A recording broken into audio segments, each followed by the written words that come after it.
Hello, my name is Tanna Valentine, and I want to welcome you to my costume closet, one of my favorite places in the world, because costumes are some of my very favorite things in the world. And I say, and I'm not kidding when I say it, the costuming is really what got me interested in belly dancing to begin with, and beautiful costumes have kept me in the game for a long time. Within my whole costume collection, I'm just going to share certain pieces with you. We're not going to do the whole thing. Most of my costumes are not off the peg. They're not retail or commercial. The vast majority, and by that I mean like, I would say 80% or more, were custom made either by myself, or I collaborated with the designer, or I bought them secondhand from the original designer. So that's most of what you're going to see in my particular collection here. But with that being said, I'm actually going to start with one of the very few and very first commercial costumes that I ever bought, which is my beautiful pink. And I refer to this as the pink Genie, and you'll know why in a minute. This was a Turkish costume. And I honestly don't even remember where I got it. It was so long ago, if I got it online or in person. With that beautiful, luscious, long fringe that was just so fashionable then. This costume did not come with these little aurora crystals and these little buttons. I kind of added them. I wanted a little more sparkle. And it did come with this like a headband and wristbands and odd pieces that I don't really know what they are. And I wore this costume for a number of years, and I loved it, even though, yes, it's commercial, it's kind of ordinary, frankly, it's not really very distinctive. But this color was so great, and such a great color on stage. And what I ultimately did, the reason, in fact, that I still have this costume when so many of my commercial costumes are long gone, and especially one that's not this distinctive, is I used it to make a Genie outfit, you know, as in I Dream of Genie, which is sitting right here. I made these beautiful silk side slit harem pants. I made a little vest. It has these little satin biker shorts.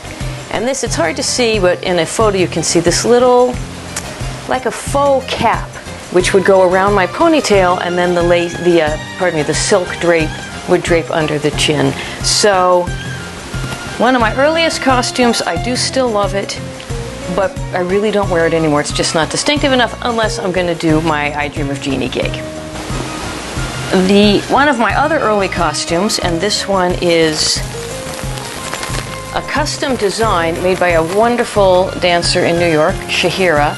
Beautiful woman, beautiful dancer, beautiful person. I just love this costume. I think it was an embroidered lace, and you can see she filled it in with just all kinds of beads and little sparkles. And what I've also always loved about this, another halter top, which to tell you the truth, I'm not crazy about halter tops, but I just so in love with this costume, I can never part with it. I love this nude skin color that it is. It just is so, it's sexy, but it's elegant. It goes with so many things. I ultimately made a beautiful kind of ombre cream into a tangerine skirt and vest to wear with it a lot of the time, but I've also worn it with gold or with white. So again, this was another, and you can see this is in that very American cabaret style of 15 years ago, give or take. I've had it at least that long, and not letting go of it, gonna keep this one. So, custom designed by another wonderful dancer. Now this costume, ooh, and there goes some beads. This costume's seen a lot of hard wear. I called this one, oh gosh, there's beads everywhere. I refer to this as my Fabergé egg. This is what it makes me think of. This is by the fabulous Elsa Leandro here in New York City, from whom I have commissioned many a costume. But this was the very first costume I ever got from Elsa. Yeah, sorry, strings hanging off, but this costume's seen a lot of use. She had actually made it for another customer. That customer, for whatever reason, didn't want it, and I snatched it up. And it was the first time I had bought a custom design by another designer other than myself, and I was hooked. I was hooked, and this was the beginning of many more Elsa Leandro's costumes, many of which you will see. Now, I added on this, where this crisscrossing is, like I added all these jewels, and just to bring it up a little bit more, but I love this gold base, kind of a nude gold base with the jewel tones, There's a reason why I still have it. It goes with everything. It just never goes out of style. It always works. And this very lushly textured surface and all the color and the movement, you know, every gig that I wear this, the crowd really loves it. They just love it. So I just can't bear to get rid of it. Another one. You see why my costume overflows. My costume closet overflows. And one more that again was a purchase, but this is Elsa again, and Elsa does have a distinctive style. Although she's actually made millions of things that are all different styles, but this particular, again, this lush surface ornamentation, the wonderful use of the coloring, it just is so rich looking. You can just get lost in this costume. It's so rich. And these, you know, large elements, these large beads, the patterned surface that's highlighted with glitter, all classic Elsa Leandro's elements. This costume Elsa actually made for herself. So she had decided she wasn't going to use it anymore, and I quickly snatched it up. And this is another one of the workhorses of my gig wardrobe. It's something just so richly ornamented, exotic looking, high end, that just again, a very successful costume and a tribute to Elsa. So now I want to share with you one of my absolute favorite costumes that I will look you in the eye and say, I think it's a masterpiece. My beloved pearls with this kind of cascading pearl sleeve. Many years ago I made this, and it was started by my finding these two appliques at Aqueduct Flea Market here in New York. I used to have tons of wonderful fabric and trims. I got great stuff there. I put this on the base. The belt was more appliques filled in completely with bugle beads by hand. But right now, and I just noticed this now, so I'm a little devastated as I'm sharing this with you, this center applique is so old that the color has changed. And I honestly have not had this costume out of the box probably in 2 years. So I'm not sure really what I'm going to do about that. There's really no way to fix it. Possibly I will find another white applique and lay it over the top. Because I have told people I'm going to be buried in this one. So I have no plans to get rid of it. But at any rate, one of my very favorite costumes, all this fringe. I hand beaded this. My grandmother was still alive at the time. I would sit in front of the TV, hand beading all that, you know, faux pearl and crystal fringe on here. But I have loved this, and I have worn it with different white skirts or pants. It's one of those costumes that you can only wear it so many times because it's just so distinctive, but I've worn it quite a bit over the years. So one of my first and I think most successful designs all on my own. In contrast now, from the all white pearls, we will go to my all black, and this is hard to photograph, my black on black. I used to call this my Victorian cult of mourning costume, and it is these black velvet fabrics. The skirt does not have a separate belt. The ornamentation is all attached to the skirt. This is also difficult. This came from a piece of fabric I found in my grandmother's attic. This wonderful kind of, actually it's several pieces of fabric that I found, little remnants up in my grandma's attic. And I kind of combined them. There's some antique net, this embroidered velvet. It's really fabulous. There was just enough left to do the skirt and cover the bra. And then some of the ornamentation are these jet beads that were also from my grandmother, and little antique buttons. The tassels I purchased, and the satin roses with the little feathers, and I kind of brushed the edges of these black roses with a little bit of glitter just to try and make them pop and come out of the black ground a little bit, because black on black is tricky. I've loved this costume, but it's always been a real challenge to photograph it. And it's another one, you invest the time in on it, and it has certain memories to me. Plus the fact that this was my grandmother's, items, it's hard to part with it. Again, though, another very distinctive costume. You can't really mix and match a costume like this. You wear it in its entirety and people get to recognize it. So it's had sparing use over the years. My next costume that I'm going to share is not a success. This is one of the last fully beaded costumes that I have ever done. And ignore safety pins. Everything is held on to me with safety pins. I like security. This is all pearl bead string, which I couched down around these appliques, these kind of flowery appliques that I had found.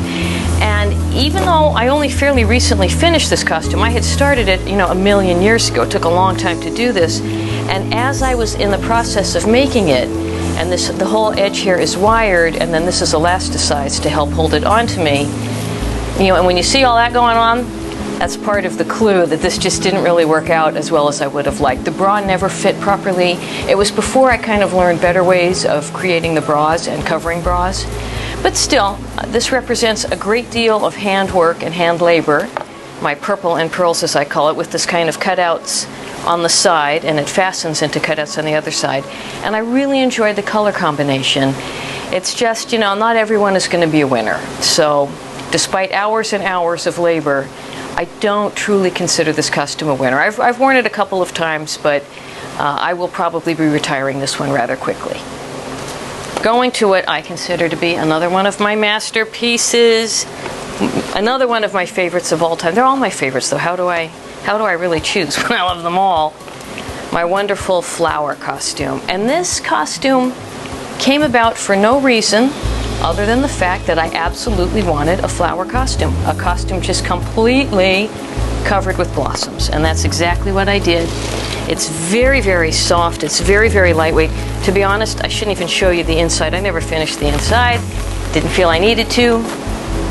It's just completely covered with blossoms, and then I used the pearl bead string and then hung these little, faux fuchsia blossoms here.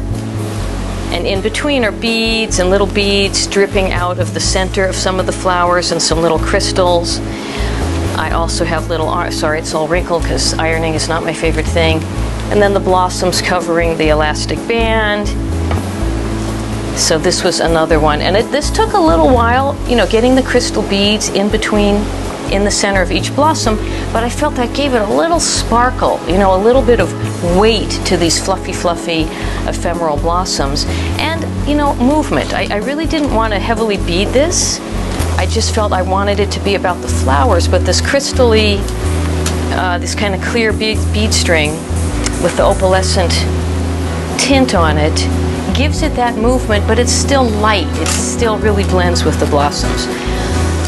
I subsequently custom dyed fan veils to kind of match this peachy pink scheme, and I used this in one of my very favorite fan veil pieces. So this, even though it's not really finished inside and it's kind of imperfect on its internal construction, I do consider this to be one of my favorites and a very, very successful costume design.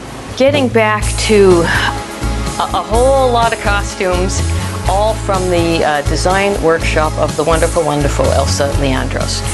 And what I loved here, I had many successful collaborations with Elsa.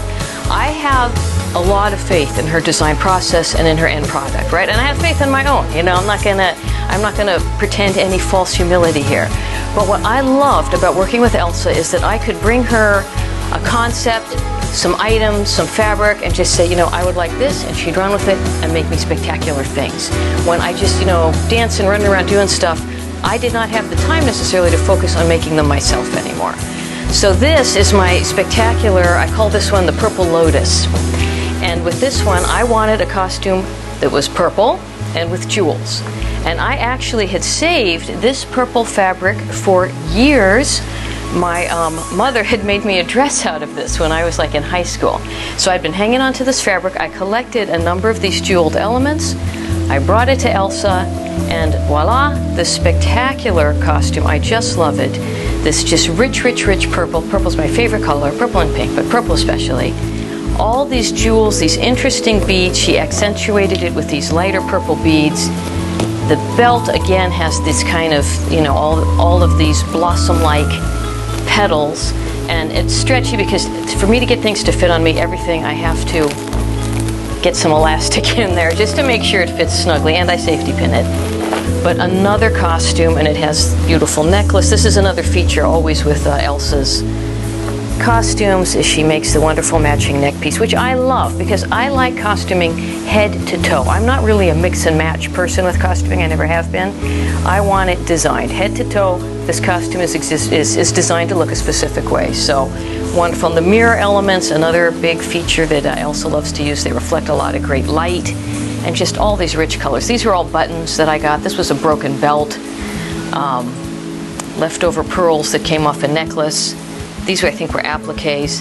And Elsa just makes it all work together and got the beads to marry the whole thing together into a very successful costume. And one, again, stays in the costume closet because clients love it. Well, I'm not a fan of green, but this shade, emerald green, is the one shade of green that I do like. So I took this to Elsa. This was a metallic lame, emerald green lame. Again, I had saved it for years before I got around to finally, collaborating with her on this. We always have these little epaulets. This was one of Elsa's signature design elements for quite a while. So I wanted it really to be this kind of rhinestones and jewels on this emerald green and be all about the beautiful emerald green, which this certainly is. And the necklace now, unfortunately, this poor little necklace got damaged the last time I wore this, which was St. Patrick's Day. This is my St. Patrick's Day costume. Gets requested every year. So I have lost a bead strand on that. Unfortunately, I'm going to have to figure that out. But again, the wonderful thing about working with Elsa, I brought her the fabric. I think this was some broken jewelry and a couple of pieces I'd come up with. She then goes and, finds the other appliques and other beads and makes it all work. And I love it. I get exactly what I want, color-wise and style-wise, yet without me doing all the labor. And then there's kind of this surprise element of, again, I trust her design judgment. I know it's going to be great, so it's kind of a fun little surprise to see what she actually does with it. So my emerald green always gets an airing at St. Patrick's Day, and another beautiful, beautiful costume. We called this one the Rumba Flamenco costume. And this little piece of fabric here that kind of makes the front drape is a piece of fabric that I had hanging around. And, we're stuck down here. Don't want to tear any coins. This bra, the base bra under here, which, as you can see, it's not exactly the same, but it's a very similar fabric. I had found this base bra, and I've been hanging on to these for like years. Oh, I'll make a costume. Oh, I'll make a costume. Again, you get busy, you're dancing, you're performing, and you just don't have the time that you once had to be making costumes. So Elsa was busy, churning out a ton of costumes. I gave her the fabric and the bra. I said, Elsa, it's yours. You do whatever you want and go ahead and sell it. So she made this fabulous, I just love this. Again, another one of my, just a great costume. They're all so great. As soon as I saw it, of course, I had to buy it. I said, you're not selling that to anybody else, you're selling it to me. Because it was even better than anything I could have figured myself doing. And this one, I actually, not that long ago, danced at a gypsy. I know it's not the politically correct term, but that's what he calls himself. So, visiting from Europe, a singer, and a very dear friend of mine dances with him, and she had me come in and, this costume, exactly what they wanted. Over a lace body stocking, though, because we could not have any midriff showing on that one. But again, the fun of taking pieces of fabric. This was just a bra and a piece of fabric, bringing it to a designer, the wonderful Elsa, and here you go. Lo and behold, this just absolutely fabulous costume emerges that fits a very wonderful, wonderful shelf in my closet. There are many times when I've needed to wear this particular costume. This one I call Byzantium. This fabulous fabric, it's a metallic brocade, gold and a little bit of silver, but the silver is hard to see. Many years ago, when I was very, very much in my infancy, really not even a performing dancer, I mean very much in my infancy, I purchased several yards of this fabric and I made a trio of costumes for one of my earliest group performances back at the old YWCA or YMCA in Manhattan, which has been gone for many years. And this was very expensive fabric at the time. I kept it, the remnants of it, and finally I'm like, you know what, I'm not going to make another one. Let me give this to Elsa. And I did, and again, she made this wonderful thing. I love how she made the elements with the same fabric, these little shapes, and then added the mirrors to really make everything pop. These are detached sleeve treatments, which are very fun as well. Going again with just this, well, Byzantium, that's what it feels like, kind of antique, yet elegant. And then another one of her wonderful necklaces that kind of complete this outfit. So here, I just gave her the fabric and she ran with it. And it's just always so exciting. I love seeing what Elsa does with stuff. It's just very exciting. I wanted a coin costume, but you know me, I gotta go all out. So what I ended up doing was buying several coin belts. And I can't remember what this was, if this was an actual mesh top, coin mesh top or not. And so what did Elsa do? I gave it all to her, and this was actually a fashion belt, elements from a fashion belt. Some more of these, both of these were actually. This was a heavy belt, and this was a little small one, along with the coins and some of these other pieces, these more tribal pieces. It's like Santa and his whole sleigh coming in the room. There is so much movement, so much weight, and just such a rich surface. It really, it's like it should be in a museum, like this was discovered in a burial tomb somewhere. It's just so much richness. And again, she just nailed it. I just love it. It is very heavy. It's heavy to carry this one around, but spectacular. Gave it all to her, and this is what she came up with, my wonderful, wonderful coin costume. I mean, nobody has a coin costume like this. That's the beauty of working with designers.